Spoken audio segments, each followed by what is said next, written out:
Okay, well, welcome everybody. Thank you for taking time out of your lunch hour or the middle of your day. We certainly appreciate it, and we're excited to be working with you all. I'm gonna let Dr. Logan, our physician lead on this project, do a brief introduction, and then we'll introduce some other members of the team and go over a few details with you. Dr. Logan, when you're ready. Hi. Okay. Hi, I'm Ashley Logan. I'm a general pediatrician at Physicians to Children in Roanoke, Virginia. And I've been working with the Virginia Department of Health to sort of get this project started and approved for MOC credit. And I think Kayla's on here too. She's our clinical nurse manager, Kayla Griffith, and she's been great helping us get all this organized and has done a lot of work with car seat safety already.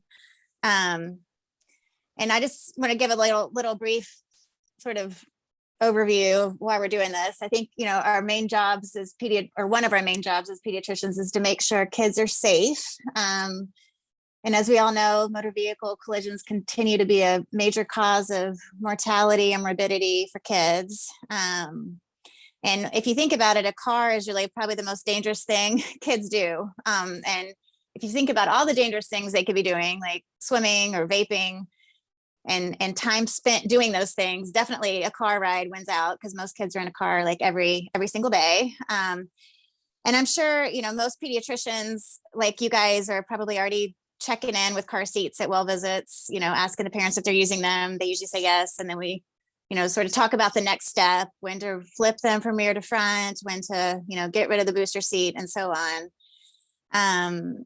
But it can be really hard because there's just so many variables. We're not in these people's cars, you know, and there's new seats, there's new cars, there's new latch systems, there's different latch systems, there's maybe different caregivers with different seats and different cars. Maybe the family doesn't even have a car, and so they're like strapping in a car seat to all these different cars, like in Medicaid taxis and things. So there's just a lot of variables. And I think we had a safety fair recently at our office, thanks to Kayla who set that up. And we had a little station where we checked car seat installation with the local Safe Kids group. And I think of like the 14 cars we looked at that day, 11 of them had car seats installed incorrectly. And I thought that maybe that was just a really bad day or something, and I subsequently learned that that group does, you know, regular car seat checks around the area. And their statistic is that like 80% of them are installed incorrectly. And so I think it's an important thing to talk about. And I think we've all probably struggled with car seats in our personal lives too. They're not easy to use. I'll tell one personal story here. Like when I was younger and my kids were younger, we used to drive in the night because that's when the babies would sleep. And so one night at about like 10 p.m. driving in Amherst County, I got pulled over because I was going a little bit fast. The speed limit had changed and I didn't see the sign. So I got pulled over and it was night. So the policeman came to the window with a flashlight and shined it at me. And then he swung it to the back seat just to see what was back there. And he found my 6-month-old son who was in the appropriate car seat, but his arms were out of the straps because in the haste of like packing the car with little kids and it being dark, we had forgotten to tighten the straps. So I think that's, you know, terrible moment as a parent, but I think it's important because it can happen to anybody. These things are just, there's so many variables. And so I think we're, as pediatricians, like in a really prime spot to, you know, give car seat education and just give little reminders, like remember to tighten the straps and remember, like, you can't just like lay them in the car seat. You got to like tighten them in there. You know, families trust us and we see them a lot during these years when they're using car seats. So that's what this project is about, is just to sort of bridge that gap between, you know, what we talk about in our offices and what's happening in the cars themselves. So we'll learn about some additional cars, passenger safety, and learn about screening and learn about a bunch of resources that we can use to help families too. And then we get MOC credit as well, which is great. So I'll turn it over to Sarah now. Thank you, Dr. Logan. That was a great introduction. And you're absolutely right. Bethany and I are both CPSTs or child passenger safety technicians. And, you know, it's challenging and we wish we had a magic wand to make it easier for families, but it's not. And so, you know, your assistance in helping parents just do the best that they can to reduce the risk of injury or worse is certainly appreciated. This is a new venture for us. This training is something that we've had, but we are excited to kind of beef it up and add additional resources and support practices. And this is our first try, so we appreciate you all assisting us with that. So let me just quickly let our team introduce themselves. Jane, do you want to share briefly? You're on mute, Jane, I'm sorry. So easy to do. I'm famous for that. I'm Jane Chappell. I am the grant manager for the Virginia chapter AAP, and I'll be helping you with your KETA, helping you get your information that's needed so you can secure your MOC credits. Maureen. Hey everybody, I am Maureen Walsh-Karicki, and on this project I'm going to be working with the data and any help with QI work. Sarah talked about, this being opportunity for different work, and I'm going to be here to work with you to use your data, use it as a tool to do the improvement work, and I'm available to you. You'll have my phone number and my email. So anything you have with your data, just feel free to give me a shout. But I really want to make sure that we look at the data as a tool to help you get where you want to go, just not as the end of collecting data. Great. And last but certainly not least, Bethany. Hello, I'm Bethany McCunn. I'm the Department of Health, Injury and Violence Prevention. I oversee our Safety Seat Check Station program, so I'm familiar with our Safe Kids group out there. They are delightful. We are excited to expand our network, hopefully partly through this project, but also to have these offices and youth providers have greater awareness of what is available and how to better connect your clients with these resources to help improve child passenger safety. So thank you for your time and participation. Absolutely. So we are a small but mighty group, and we appreciate your time and effort in helping us promote this important topic. Just a general invitation, if there's anybody in your staff that you think might be involved in your practice's child passenger safety efforts, you're more than welcome to invite them to one or more of these trainings. We'd be happy to have them. We also would be happy to hear from you in between these TA monthly events. We're here to serve and support you, so just let us know. We just know your time is busy, and we just want to be respectful of that, but we're also happy to hear from you. The commitment is that we will meet monthly for 6 months on the first Thursday from 1 to 2. We will record those, and we're working on finalizing a website that you guys can refer to for the recordings and all the related resources for this project. If you reference the agenda, we've got those dates on there. I've also sent a calendar invitation, and I can add more folks to that if you just let me know who they are. And then, of course, Maureen's data dates are also on that agenda, so please just make sure to note those, although I think you'll be getting some regular reminders. Just some general refresher of the expectations. We'd like you to collaborate actively in the TA, utilize our tools and resources, attend or watch when you can on your own, submit data timely, and then of course complete the pre and post survey. And for that, we are very happy to offer you 25 mock credits. So thank you for that. Let's see, any initial questions before Maureen starts to talk about the data component? All right, well then I will pass it off to Maureen. Well, and before Maureen dives into that, a few others did join, so please make sure that you sign in through the chat box so you will be counted in the attendance. Great reminder. All right, very good. Thank you. I guess I neglected to say in my introduction, I've worked with the Virginia AAP for several years now on quality improvement projects. So that's how I'm in the group. I am going to share a slide deck. I am going to talk about, I think most of you have been introduced to quality improvement. I'm just going to talk briefly about the quality improvement so you can see how all those threads are connected. The work is a team sport. I'm thrilled to see Kayla here. I think hopefully, Kayla, you'll come to the monthly meetings. I think you're going to be a great resource for how people try to do this work in their offices. So let me share my screen with you. I will share the slide deck so that you have as a reference tool for your data.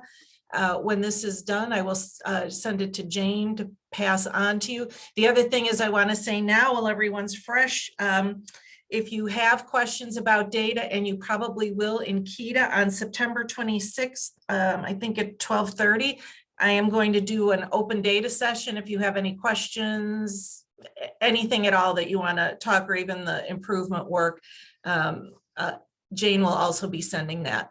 Okay, we're going to use the model for improvement. This is the framework you're using for this improvement work. The model for improvement asks 3 main questions, and these questions are what helped us design the project and have you work through the project. So the aim statement is, what are we trying to accomplish? What is it we want to do with this project?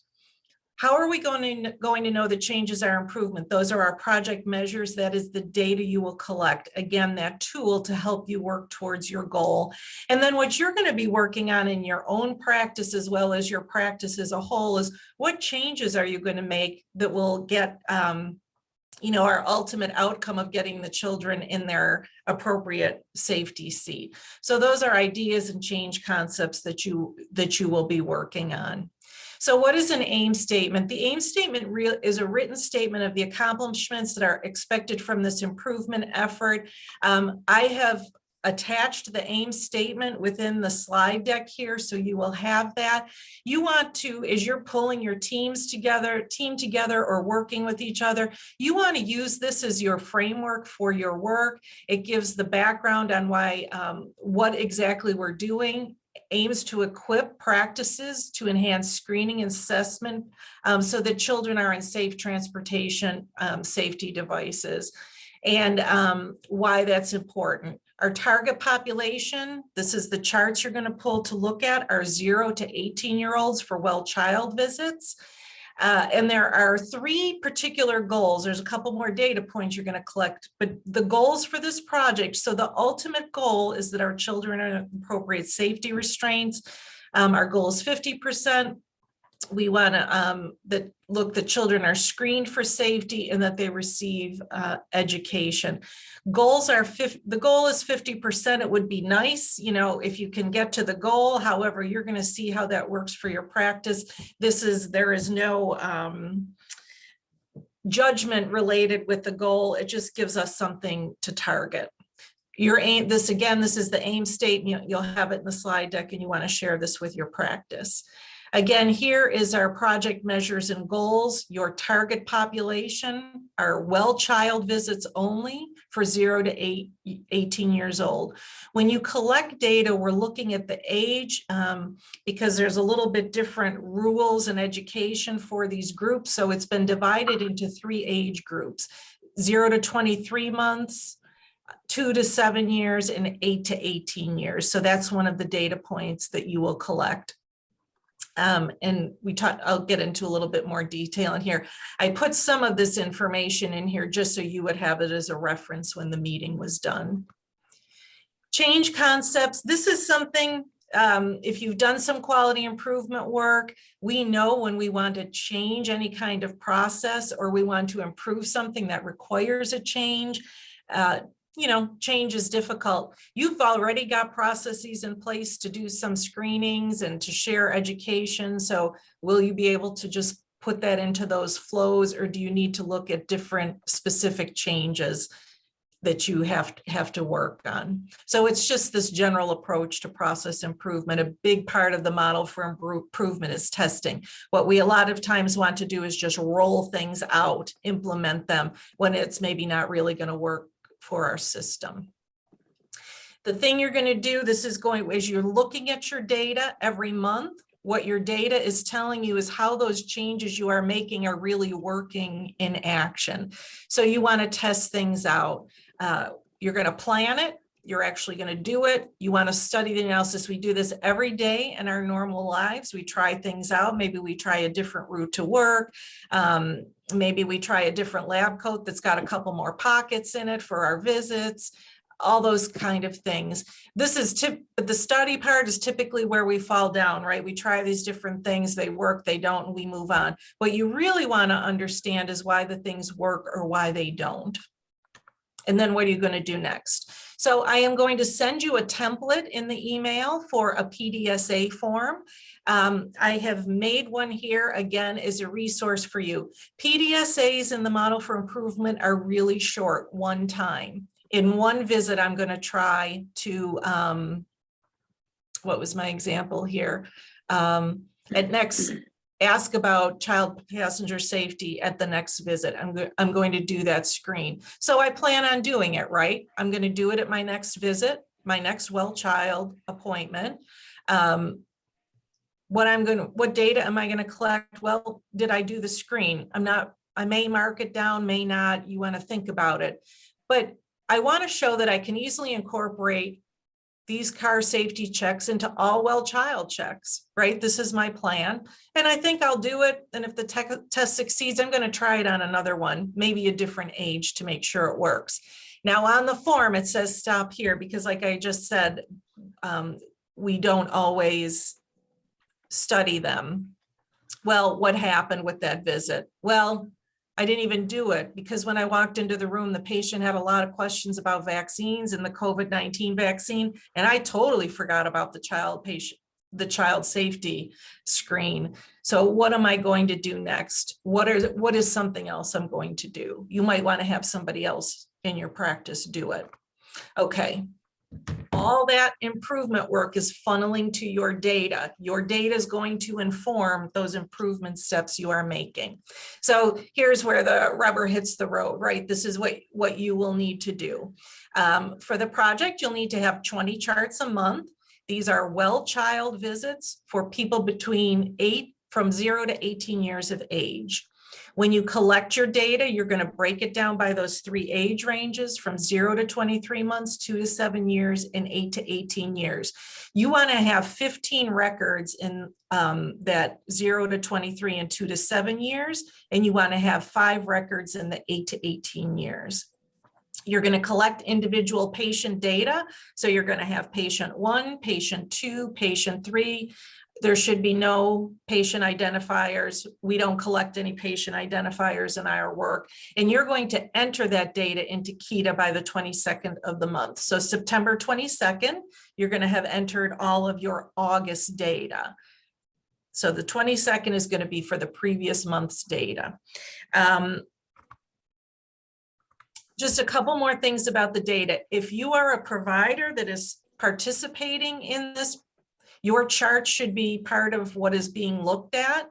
You can make the decision if you want to include other charts from providers who are not participating, but you absolutely should include the people who are participating. This is the data collection tool. This again is going to be sent to you as an attachment in the email that we'll send you. This is for you that you can start your data collection. You can start your data collection now because it's September. Happy September, everybody. So you probably can get your list of August well child visits and however you want to pick. So that is a PDSA in and of itself. How are you going to identify these patients? How are you going to get those charts? Who will look at them? And who's going to collect that data? Our KETA site is not set up yet. KETA is the data collection portal that you will use, but I wanted to show you a picture of what it will look like. This is an old project, but this is what it's going to look like. When you open it up, there will be a tab for one patient. You're going to go down and answer all the questions. There'll be skip logic in there. You know, if it was a no for this, you might jump to the next question. So this is what KETA will look like. You're going to get a video on KETA, how to maneuver it, and you need an AAP number to access. You do not need to be a provider to get an AAP number. If you have a data person in your office that's going to do this, they can get the AAP number and work with it. So just as Overview, again, you are going to collect your data. So this is really two different types of work, right? You're going to collect the data from your medical record, and then you're going to enter them into KETA. So you're going to enter the charts individually. So it'll be chart number 1, number 2, number 3. If you do not have 20 charts a month, that is okay. But you have the option, well, you have when you enter your charts into KETA, once you complete them, you close, there is a close the cycle button. You want to hit close cycle. If you have less than 20 charts, it's okay. Just let me know, because otherwise I'm going to be shooting you an email to say, is this correct? Are you access? And I already talked about the AAP number. And then I have the KETA session, data session. It will be Monday, September 26th. You would have already had your attempt to enter your August cycle 1 data into KETA. It was due on the 22nd, but in case you have any questions, you ran into any issues, what this looks like is Jane will send you a Zoom invite, and from 12 to 1:30, I'm on there. You can pop in anytime within the hour with your questions, and I'm more than happy to walk through. That is optional. It is not required. All right. And there's my 10 minutes. So I will stop sharing. And I know that was a lot. Again, you will have it. But if anybody's, well, I don't know, Sarah, I'll hand it back to you. I don't know if you want to take questions now or later. We have some time in our hands. So does anybody have an initial question while it's fresh in your mind for Maureen?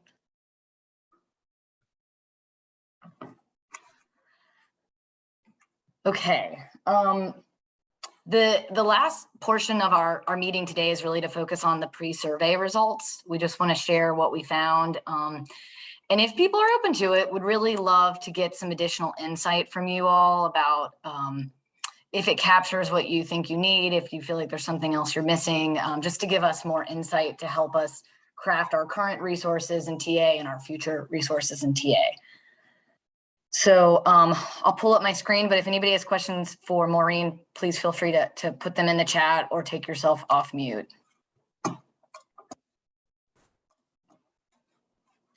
Okay. All right, I'll go ahead and start then, but feel free to funnel questions into the chat. So just to give you guys a brief overview, our sample was small. We only had 13 providers respond, and half are participating providers in this first TA, which is great. Thank you all. You can see most are pediatrics, some family practitioners, internal medicine, and of course the other was actually internal medicine. They just put it second. So we will continue to use this pre-survey in future cohorts. We will try to get a more representative sample, but we're building off of what we have and continuing to move forward. So the first big question we were of course interested is, how do you use Bright Futures recommendations? I think most of you know this, but child passenger safety is the only item that's on every well child visit under the safety heading. Happy to see that everybody either aligns their practice or picks and chooses some guidelines for their practice, which is great. We love to see that. We love to hear that. I would really love to know if anyone would be willing to share, if you pick and choose from Bright Futures guidelines, what that looks like, especially in terms of child passenger safety. So would anybody be willing to share a little bit more about that, if that's sort of where they view their practice?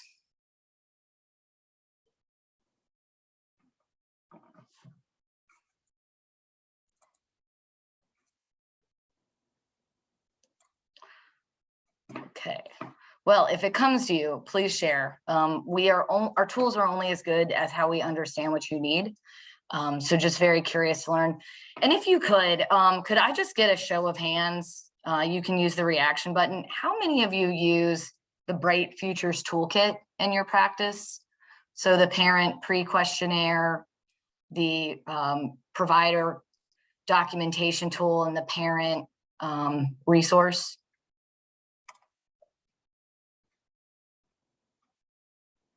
Is that something most people do use?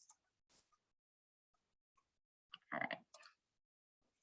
All right. Sarah, maybe to, oh, somebody raised their hand. I was going to say maybe I had to search for the reactions. Maybe the reaction button. Great. So Dr. Logan, it looks like you guys do. Dr. Kaplan, I think I saw the down arrow, which I can interpret pretty obviously. So there is a fee associated with the toolkit. So I was just curious how many practice invested in those tools or maybe made their own modifications. Dr. Logan, could you just briefly share what you guys do? And you're on Can you hear? Yep. Okay. Hi. We use the Bright Preachers like anticipatory guidance sheets. We don't necessarily use the whole toolkit. So I guess that is sort of a modification. Which one do you use? Is it the parent pre-handout to let them know what to expect, or is it the pre-survey? It's the handout for what to expect at that age. Okay. So there's usually a section on there that has something about car safety, usually. Okay, great. And Dr. Kaplan, do you guys use anything similar that you've kind of developed yourselves? Have you considered the toolkit before? Yes, so we've kind of incorporated, I mean, essentially our templates are based on the toolkit as far as our notes and what we put in our anticipatory guidance. And we also have a link to the Bright Futures handout, the same post-visit kind of educational handout. We toyed with using the pre-visit questionnaire because it did look pretty cool, but it's we never found a really good way to incorporate it into the parent getting there with this baby and then having him fill it out. It never worked if we gave it at the current visit for the next visit. So it just didn't work out logistically. So we stopped using it. Got it. Great. Anybody else, any comments there? Just because, we're curious, what we can do to either assist within that or maybe build something to be similar to that. All right. Well, then we will move on. Okay. Okay, so the biggest question I think for Bethany and I is kind of your comfort level in answering questions about child passenger safety. And if you see CPS, I know you may think of something else, but in Bethany and I's corner of the world, CPS means child passenger safety, but we'll try to be very clear about that when we work with you guys. And, of course, excited to see that over half of the respondents are comfortable. And then, a small portion are not comfortable, but know where to find resources. And then, of course, a smaller portion that are not comfortable and don't know where to find resources. So we're eager to help with that. Do you talk about CPS at every well child visit? It's kind of a 50-50 split in terms of yes or no. And I'd really love to ask a question here. So we're curious, for the folks that don't ask every time, what are sort of the factors that play through your mind when you're making that decision, whether to cover it or not? If anybody falls into that category and would be willing to share.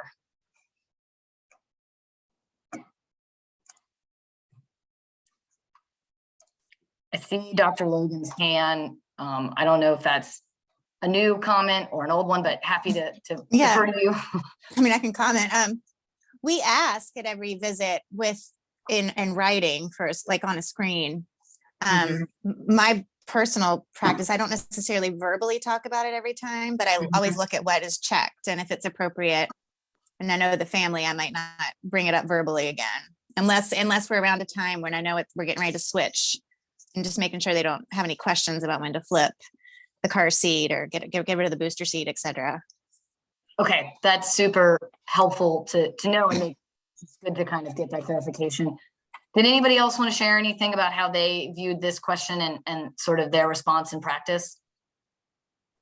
There's no wrong answers. It just helps us get more information.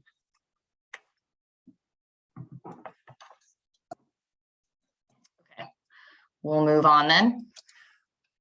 Activities provided by practices for CPS. So this was great to see, although I know our small sample might be folks more interested in valuing CPS as an issue to talk about, but the majority have an interest in doing education in the office or doing both education office and take home resources, or sending parents home with resources. Not as many were not doing any educational resources, which is great. We of course would like to lower that number, and you know, we appreciate you all being a part of this process. Obstacles to addressing CPS at the well child visit. So this is one I'd really love to hear some additional thoughts from you all. And again, there's no wrong answers. There's just the reality we work within. But the top one, of course, is time and competing priorities. You know, I've looked at the toolkit. I see what has to get covered. I know it is fairly impossible to get all of that done. So I certainly understand that challenge. And, you know, Bethany and I have been thinking about ways to help it be as easy a lift and quickly as possible. Lack of training for providers. We hear that too, and we're very excited to have these trainings for you all. Lack of resources for parents was third. And then of course, language barriers and billing issues was fourth. Are there any other obstacles that you guys have faced that we didn't suggest that you can share? That would just be good for us to keep in mind.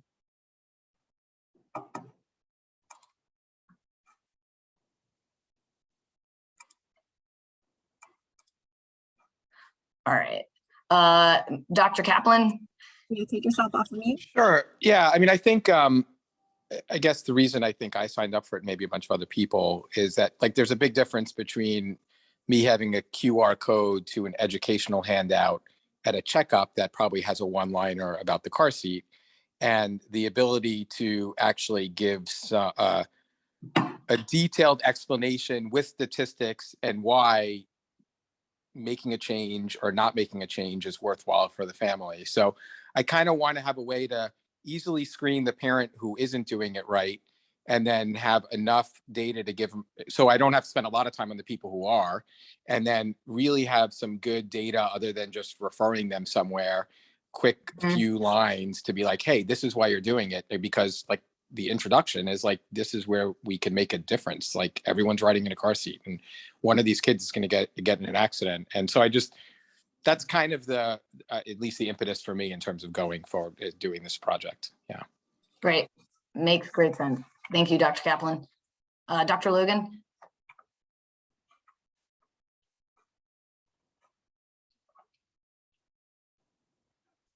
I think that their hands are still just up from previous ones. So we can go back to the reactions. Yeah, sorry. So I had food in my mouth. Yeah, I agree with everything that was just said. Wonderful. Great. Okay. Thank you guys. And I do realize for some of you, this is your lunch break. So feel free to, you know, speak around a mouthful. We are not to judge you. So moving on, where do you get the resources for CPS discussions? By far and away, the majority of you did AAP.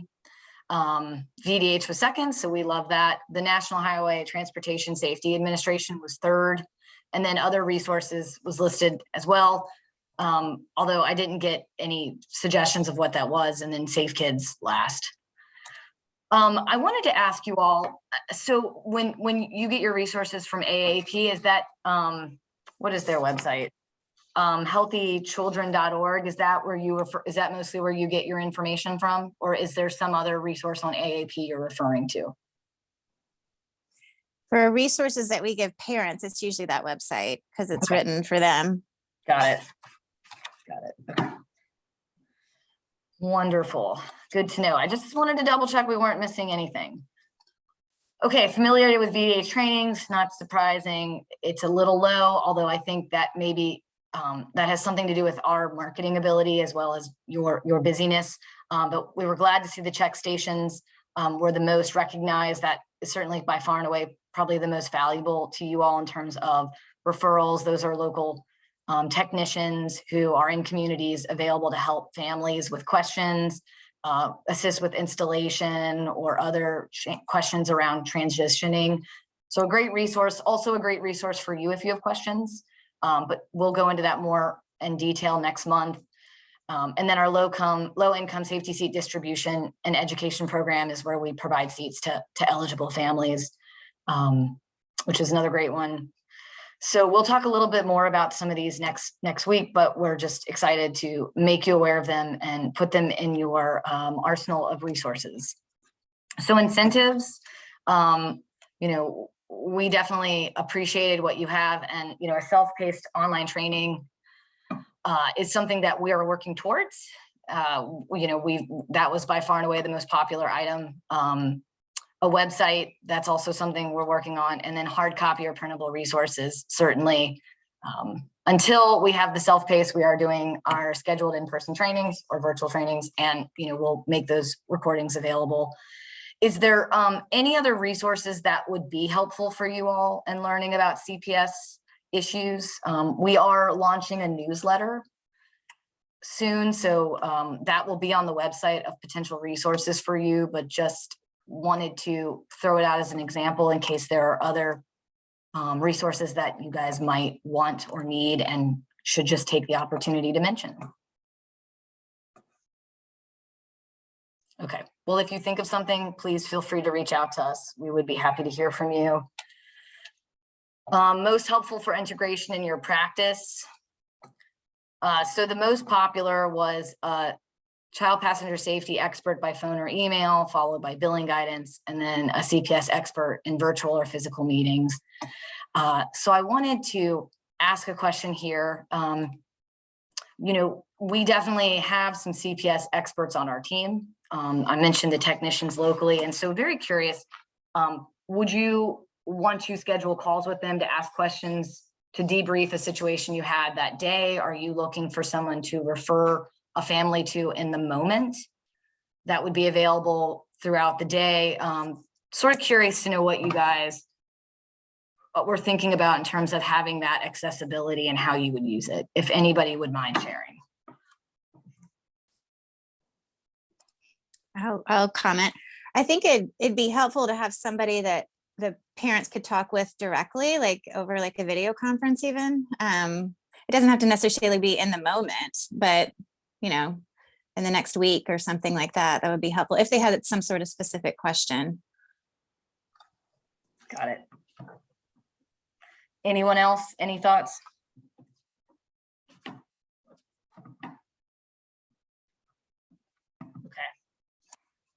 Moving on. All right. Resources most helpful to teach caregivers. So by far and away, a checklist targeted to age to review with parents, which I agree. I think Dr. Kaplan kind of alluded to that, something that's very quick to provide targeted guidance and direction that they can use when identified as needing it, and then being able to provide them with the resources to go from there. So that is something we are definitely working on and will have for you all. Referrals to program to assist with the cost of safety seats. We'll definitely be addressing that. And I certainly understand that. Materials and resources for multiple languages. We are working on that. I would be curious to know what languages you guys are seeing in your patients where you would need some other materials that are either translated or more culturally sensitive. We'd welcome that feedback. Promotional items to hand out to families targeted to the age of the child, and we hear that too. And then of course, a video for playing in the office. And that's something that will probably take a little bit longer for us. I don't think we will have, I know we will not have that in time for this TA unless we can use something that's already developed. But curious, how are providers wanting to use a video? Is it when you are talking to that caregiver and you realize they are using the wrong safety seat and you want it to be a part of a demonstration or installation tutorial, or is it something that you want playing in your waiting room, or maybe something that's just promotional in nature for your social media? Would anybody be willing to kind of weigh in on what kind of videos you're looking for? I think a video that would be like sort of playing in the waiting room would be ideal, or something that you could refer the parents to on a website to watch, like give them a link or a website to look at it. I would agree. I think if there would be a link that we could share on our website that people could just link to when they do have questions, we could refer them to that. And then we would also post that most likely on our Facebook page. Got it.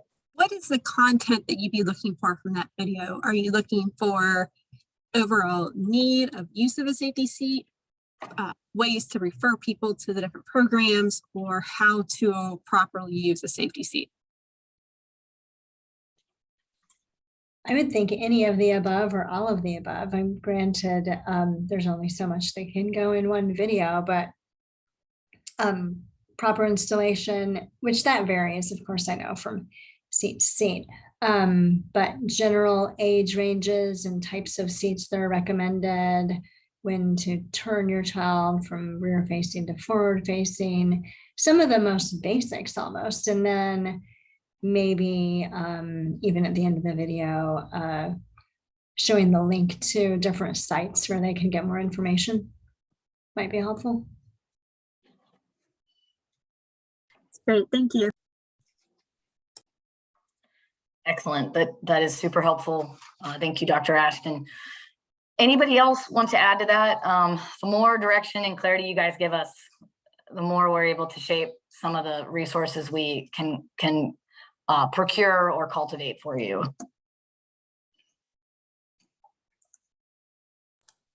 Do we have good posters that can just be hung in the exam rooms that would show some of the most basic details of types of seats and age rate and size or weight specifications for those types of seats? There is a poster available.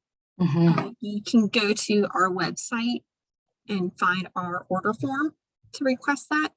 The height, weight does vary though, so I do not believe that is included on the poster, just because it varies from seat to seat, but also with the child, they may be 4'9", however, all of their height is in their torso. So their legs don't meet the requirement of being able to go over the edge of the seat and be flat on the floor for using the seatbelt. So it does vary.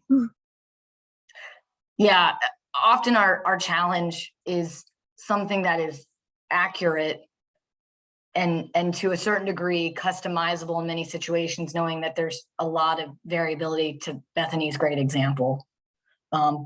But we can definitely, we do have a poster, and if you feel like it's missing something of value, we'd love to know that, just for future consideration, to make sure that we're putting on there what's most helpful. The easiest way to get to our website is safetyseatva.org. And on the left-hand side, go to resources. There's a link to complete a request form. Thank you. I also think there's also an element of the lowest hanging fruit, like that example of the 4'7" kid, right? Yes, there's some nuances in what kind of seat that should be in, but there are the majority of the kids I see, they're 6, and they're just being thrown in, without their booster, or they're being put in a booster at 5. I mean, I think something that just has highlights, because you'll catch the majority of the people who are making the most egregious mistakes with something like a poster like that, knowing that, yeah, there may be nuances to it, but if we're going to make the biggest dent in making people do the safe thing, it would be something like that, I think. Great point, Dr. Kaplan, and well noted. Okay, great. I did put the link to our website in the chat. If you would like to check it out, although we will be kind of deep diving into that next month, but if you'd like to get ahead, you certainly are welcome to. Let's see. Okay, so that kind of concludes the results from the pre-survey. And I'd just like to open it up to general questions anyone has about the pre-survey, KETA, anything else related to this TA effort for mock credit before we wrap up.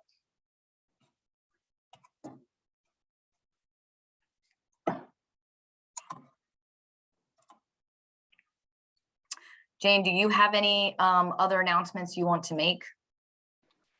Just be on the lookout for a follow-up email from this session. And then I will have the KETA instructions email sent out to you with the Zoom invite for the optional coaching from Maureen on how to access and input KETA on September the 26th. And anyone that did not, please add your name, practice name, and degree into the chat box for attendance. If anybody came in